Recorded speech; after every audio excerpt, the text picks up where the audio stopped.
All right, Coyotes fans, welcome into another season of Coyotes hockey. This, of course, is the Front Office Report. I'm your host, Lapinski. We're joined by the president and CEO of your Arizona Coyotes, Xavier Gutierrez. So first of all, Javier, great to introduce you to the fans that maybe haven't got to hear you or talk to you yet. Just what are your emotions here as we are closing in on your first official opening day? Yep. Well, Luke, it's a pleasure to talk to you, and really, really excited to talk to the Coyotes fans and the pack out there.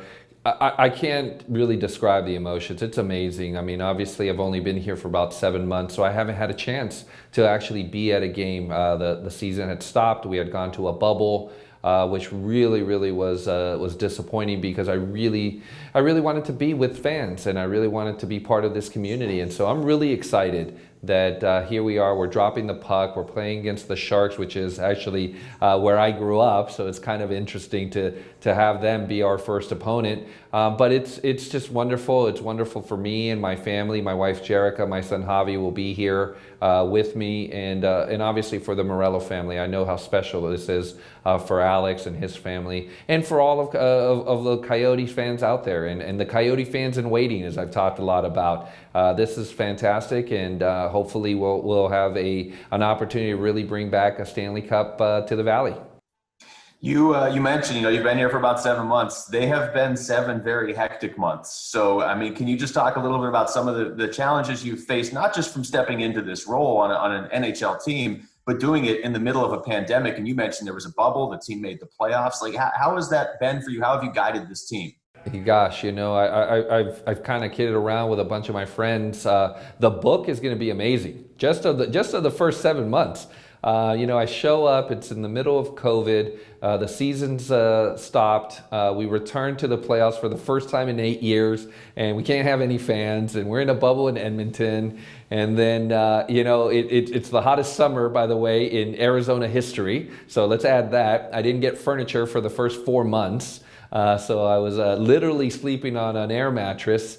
Alexander Morello came to my house and he thought I was kidding, and then he actually saw it. So as you can imagine, it was a lot. But listen, this has been a fantastic opportunity for me, for my family. And now we're here. We're here to continue to obviously be mindful, be thinking about this as the health crisis that it is, and the economic crisis and the impact it has had on all of our community. But we're able to try to bring some normalcy. We're able to try to bring some inspiration, and the power of sports, to convene and to engage and to inspire and to really make a difference. And that's really what Alex Morello presented to me when he gave me this opportunity, that he really wanted this organization to be a community leader and to be a value-add business partner and to be very innovative. And I'm very excited of all the things that we've been working on and about this opportunity now to see our players back on the ice. In the middle of all that, the team is in the bubble. They play Nashville. They win that series. So they're in the playoffs against Colorado. That's the Coyotes' first appearance in the playoffs since 2012. How do you focus on building some momentum from that, carrying that not only from this past summer, but now into this season? Because there's also higher expectations too.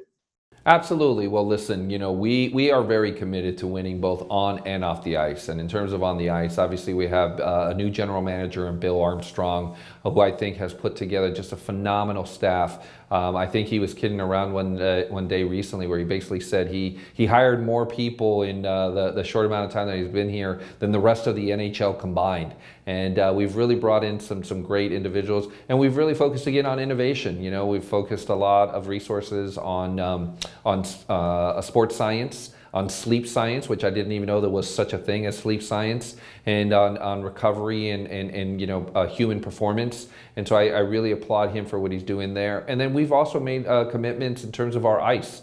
We have the NHL come here in terms of laying down the ice and really help us to make it as best as possible. We bought, this is a little known fact, we've actually bought 2 new Zambonis, and they're literally called super fast Zambonis. Which I couldn't believe that actually was a name, but I think it's fantastic. And I think it's those types of investments that we're showing the commitment, and really starts from the top, from Alex Morello committing to being a winning sports franchise and a winning business enterprise. And so we're excited. You're right. We do have expectations. We have a young core that we think will absolutely develop. We've also brought in some great free agents to really create some toughness that I know Bill often kids that he wants to see players players bleed in the desert. And I think he's really crafting that. And then obviously, and I'm sure we'll get into it, Luke, we brought the captain back, Shane Doan. And I'm sure we'll talk about it. But having him around, having his voice, his hockey knowledge just a hockey epitome of a hockey professional is really, really phenomenal. Well, we can get into that right now. We can go in whatever order we want here. And I mean, yeah, I just saw him on NHL Network before we recorded this this podcast as the NHL season is starting around some of the league today. I mean, can you just talk about what that process was like, that decision? How much of a decision even was it for you? The press conference you guys, I just think said things that really hit home with Coyotes fans. You talk about bringing back the tradition of this team, and there's no one player that embodies that more than number 19. Sure, absolutely. Well, listen, Shane reached out to me. He was one of the first people that reached out when I took this job, and it just showed the kind of human being that he is. He didn't ask for anything. He just said, I want to see you succeed. Anything you need, any help that I can offer, you let me know. And that really spoke volumes. And that's the first thing you always hear about Shane Doan, that just what an incredible human being that he is, and the philanthropist that he's been, and the icon that he's been in this community. And so I knew that conversations had been going on with Alex Morello and Alexander Morello before I joined about seeing if there was an opportunity that made sense for Shane and made sense for the organization. I then spent a lot of time with Shane over the last couple of months, really trying to craft something that made sense for him. He has a real strong interest in really developing as a business executive, and I thought that we could give him that opportunity. So as you know, he reports to me, and he works on the business operation side, as well as being a strategic advisor to Bill Armstrong and the entire hockey operations, and being that other incredible voice, so experienced, and actually has been so involved with hockey, having worked for the NHL League office for the last, I believe it's 3 years, and really seeing best practices across the league. And so all of that, it's not just one thing, it's all of the above, as they would say, as to why Shane was absolutely the right decision to bring him back at this time. I'm very excited that he accepted our offer to do so, to become our Chief Hockey Development Officer, and really, as a human being, he epitomizes everything that we want to be as an organization, and I'm really excited to have him. You bring him back. It also coincides with the Coyotes' 25th year in the desert. And, I know it's been hectic. I know it's crazy. I know the season is going to be a whirlwind, but what sort of ideas or plans do you have to commemorate the fact that this is year 25?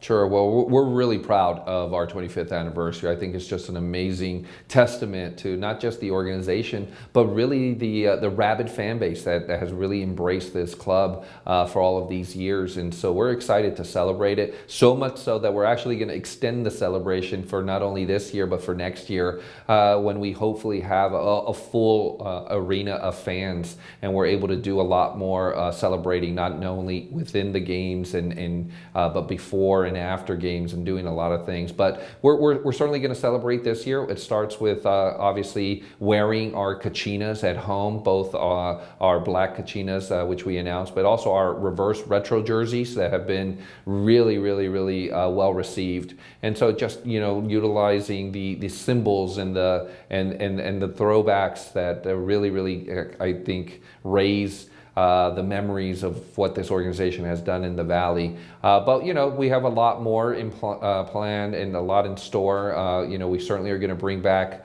players that have meant a lot to this organization and to this fan base.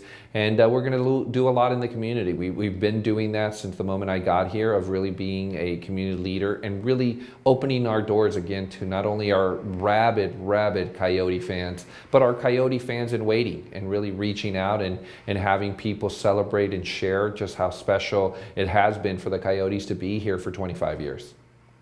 One of the challenges certainly is you want to have fans when you're starting a season, as you're talking about, getting the team more and more involved in the community. And there are other ways to do that other than just having fans at games, but fans are obviously huge for them to be able to see it firsthand.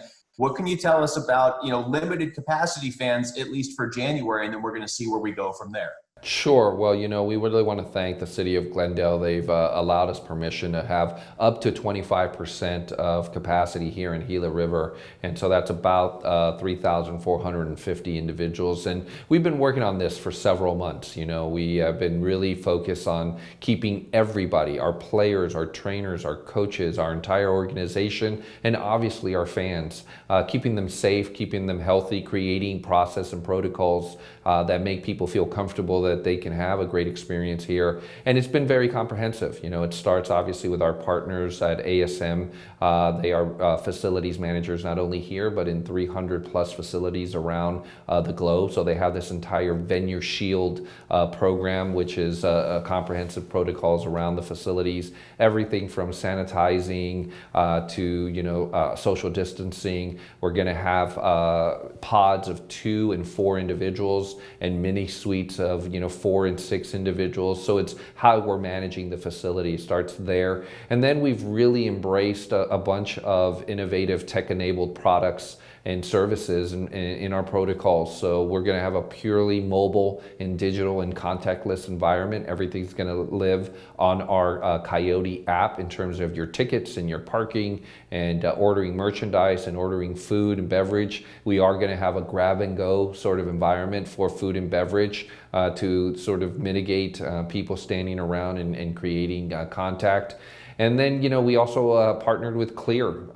So the Clear app, you'll be able to download it and put all your health screening and your health survey and capture that biometric data in order for us to be able to do contact tracing and what have you and keep individuals safe. So we're really excited about all of those protocols that we've embraced. And, the league office has also been working with us in every club. I think I have a 4-inch thick protocol binder that we've been reviewing for the last several months, and I really applaud them. We're going to do everything that we can to keep everybody as safe as possible. As I've said a number of times, we can't eliminate the risk from this pandemic, but we can try to manage it and mitigate it and really try to create a sense of normalcy for our fans. Yeah, I think that sense of normalcy is big for everybody right now. One thing that is different this season, you have the helmet entitlement partnerships. You guys have 2 now, and then there's also one with the practice jersey. Can you tell us sort of how that came about and just how that's going to look for fans now this year? Sure. Well, the NHL was really trying to be innovative in terms of revenue opportunities in light of the economic, hit that we've taken from the pandemic. An example of that is obviously they named the divisions that we're in. So we're technically in the Honda division with all the Western division teams. So I thought that was pretty unique. But then, as you mentioned, Luke, we're definitely looking at the helmet decals. Mountain America Credit Union and Dignity Health are our partners for home and away. And then for the practice jerseys, we signed a comprehensive corporate partnership with Med Supply, which is a PPE and medical equipment supplier and manufacturer. We're excited about that one in particular because it's a holistic partnership, and it's really sort of this innovative 360 type of partnership where they're not only sponsors, but they're also providing these equipment for the community. So it was a community partnership as well as a vendor of ours. So they're going to be supplying us with sanitizing wipes and hand sanitizers and face masks and what have you. And so we're excited about that. But just trying to find revenue in some unique places. As you know, we're also going to have tarps around Gila River Arena, in which we are going to put the logos of a number of our corporate partners. And so it really is just trying to think outside the box, trying to be innovative. And we really appreciate the NHL doing so and being at the forefront of trying to create some of these revenue opportunities. I'm a big radio guy, so I obviously have to bring this up. We've hired Lindsey Fry as part of the radio broadcast. Can you just sort of tell me how that came about and what that means now going forward?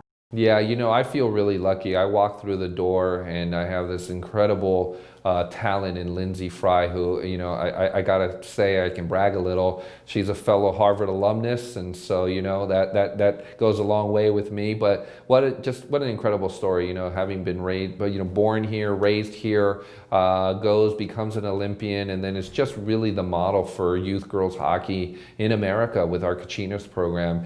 And so when the opportunity came up, to have this role. She really embraced it.